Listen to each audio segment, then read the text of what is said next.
Hello guys, welcome to our channel. இன்றைக்கி நம்ம சேனலில் என்ன பார்க்க போகிறோம்னு சொல்லி கேட்டிங்கன்னா, ஒரு எக்ஸ்பீரியன்ஸ் வீடியோ தாங்க பார்க்க போகிறோம். என்னடா எக்ஸ்பீரியன்ஸ் வீடியோன்னு சொல்கிறா அப்படின்னு சொல்லி கேட்காதீங்க. என்னோட திருமண வாழ்க்கையோட எக்ஸ்பீரியன்ஸ் வீடியோ தாங்க பார்க்க போகிறோம். என்ன அப்படின்னா, நான் வந்து ஊட்டி, என்னை கல்யாணம் பண்ணி கொடுத்தது வந்து நாமக்கல்.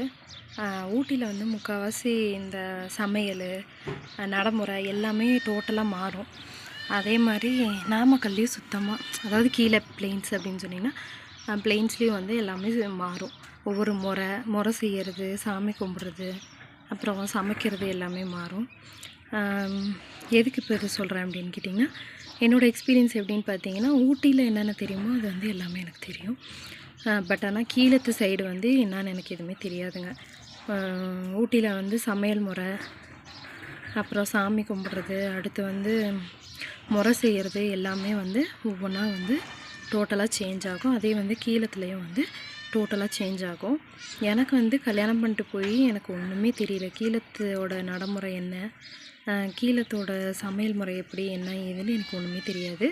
ஒவ்வொன்றா எங்கள் மாமியார் வந்து ஒவ்வொன்றா எல்லாமே சொல்லிக் கொடுத்தாங்க. இந்த ஒரு வீடியோக்குள்ளே நீங்கள் பார்த்துருப்பீங்க, நீ என்னன்னால ஒரு அக்கா சொல்லுவாங்க, மீனில் புளி ஊற்றி வச்சா மீன் குழம்பு, வெண்டைக்காயில் புளி ஊற்றி வச்சா வெண்டைக்காய் புளி குழம்பு, கத்திரிக்காயில் புளி ஊற்றி வச்சா கத்திரிக்காய் புளி குழம்பு, அந்த மாதிரி சொல்லி கேள்விப்பட்டிருக்கீங்க. அந்த மாதிரி தாங்க.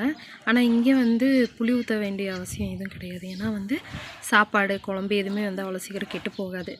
அதனால் வந்து நம்ம புளி ஊற்றணும் அப்படின்னு சொல்கிற அவசியம் கிடையாதுங்க. அதே மாதிரி சீக்கிரம் அங்கே வந்து 4 மணிக்கெல்லாம் எந்திரிச்சிடலாம் கீழ் சைடு. இங்கே வந்து 7 மணிக்கு மேலே தான் நம்மளால் எந்திரிக்க முடியும். ஏன் அப்படின்னு கேட்டிங்கன்னா, குளிர் அந்தளவுக்கு அதிகமாக இருக்கும். அதனால் நம்மளால் எந்திரிக்க முடியாது. ஒரு 7 மணி 8 மணிக்கு மேலே தாங்க வெயிலே வந்து எட்டி பார்க்கும் இங்கே ஊட்டியில். அங்கேனா வந்து நம்ம 4 மணிக்கெல்லாம் எந்திரிச்சு சுறுசுறுப்பாக எல்லா வேலையும் செஞ்சிடலாம். இங்கே கொஞ்சம் எந்திரிக்க கஷ்டமாக இருக்கும். நான் வந்து போய் ஒரு 2 வருஷம் கொஞ்சம் கீழே சைடு வந்து 2 வருஷம் கொஞ்சம் கஷ்டப்பட்டேங்க. எனக்கு வந்து வெயில் ஒத்துக்கலை. இங்கே இருக்க குளிர் பழகிட்டு வெயில் வந்து எனக்கு ஒத்துக்கல. அதனால் ஒரு 2 வருஷம் கஷ்டப்பட்டேன். அதுக்கப்புறம் வந்து எனக்கு பழகிடுச்சு. இப்போ வந்து எனக்கு அங்கே பழகிட்டு இங்கே ஊட்டியில் வந்து எனக்கு வந்து குளிர் செட் ஆக மாட்டேங்குது. இன்னொன்று என்ன அப்படின்னு சொல்லி கேட்டிங்கன்னா, சமையல் வந்து ஒவ்வொன்றா வந்து எங்கள் மாமியார் வந்து என்ன, எப்படி, ஏது எல்லாமே சொல்லி கொடுத்தாங்க. ஒவ்வொன்றா நம்ம வீட்டில் எல்லாத்துக்கும் எப்படி சமைக்கணும், ஒவ்வொருத்தருக்கும் எப்படி சமையல் செய்யணும், ஒவ்வொருத்தருக்கும் எப்படி டேஸ்ட் பிடிக்கும் என்னன்னு சொல்லி ஒவ்வொன்றா எங்கள் மாமியார் சொல்லி கொடுத்தாங்க. அதை வந்து சொல்லி கொடுத்ததை வச்சு நான் இப்போ ஓரளவுக்கு கற்றுக்கிட்டேன். கொஞ்சம் இப்போ ஓரளவுக்கு வருது. ஃபுல்லாக சமைக்கணும் அப்படின்னு சொல்லி இல்லை, கொஞ்சம் வருது.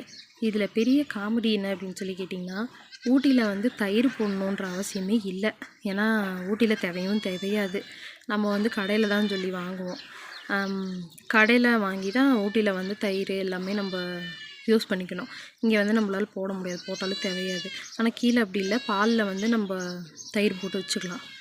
அப்போது ஒரு டைம் எங்கள் மாமியார் என்ன பண்ணியிருந்தாங்க அப்படின்னா, அப்போ தான் ஃப்ரெஷ்ஷாக வந்து தயிர் போட்டு பாலை காய்ச்சி தயிர் ஆற்றி வச்சுருக்காங்க. தேவையானதுக்கு தயிர் போட்டு வச்சுருக்காங்க. அப்போ சரி எல்லாத்துக்கும் காஃபி போட்டு எடுத்துகிட்டு வா அப்படின்னு சொல்லவும் நான் கிச்சனுக்குள்ளே போனேன். நான் அதை பார்த்துட்டு என்ன நினச்சேன், சரி பாலை நம்ம வந்து தனியாக காய்ச்சி எதுக்கு காஃபி போடணும், ஆல்ரெடி காய்ச்சி வச்ச பால் இருக்கே அப்படின்னு சொல்லி தயிரில் காஃபியை போட்டேங்க. தயிரில் காஃபி போட்ட ஒரே ஆள் நான் தாங்க. குடும்பமே சேர்ந்து சிரித்தாங்க, கிண்டல் பண்ணாங்க. பட் ஆனால் வந்து எதுவும் திட்டலை. ஒன்றா சொல்லி கொடுத்தாங்க இப்படி இப்படின்னு சொல்லிட்டு. அதனால் அதை கற்றுக்கிட்டு இப்போ ஓரளவுக்கு வந்துருச்சு. என்னோடய எக்ஸ்பீரியன்ஸ் வந்து நான் அதில் ஷேர் பண்ணியிருக்கேன். யாரெல்லாம் வந்து ஊட்டியில் ஹீல்ஸில் இருக்கவங்க வந்து கீழே கல்யாணம் பண்ணிட்டு போய் கஷ்டப்பட்டுருக்கீங்க, இல்லை எல்லாம் கற்றுருக்கீங்க அப்படின்னு சொல்லி எனக்கு கமெண்ட் பண்ணுங்கள். இந்த வீடியோ வந்து உங்களுக்கு பிடிச்சிருந்தா லைக் பண்ணுங்கள், ஷேர் பண்ணுங்கள், கமெண்ட் பண்ணுங்கள். Thank you all.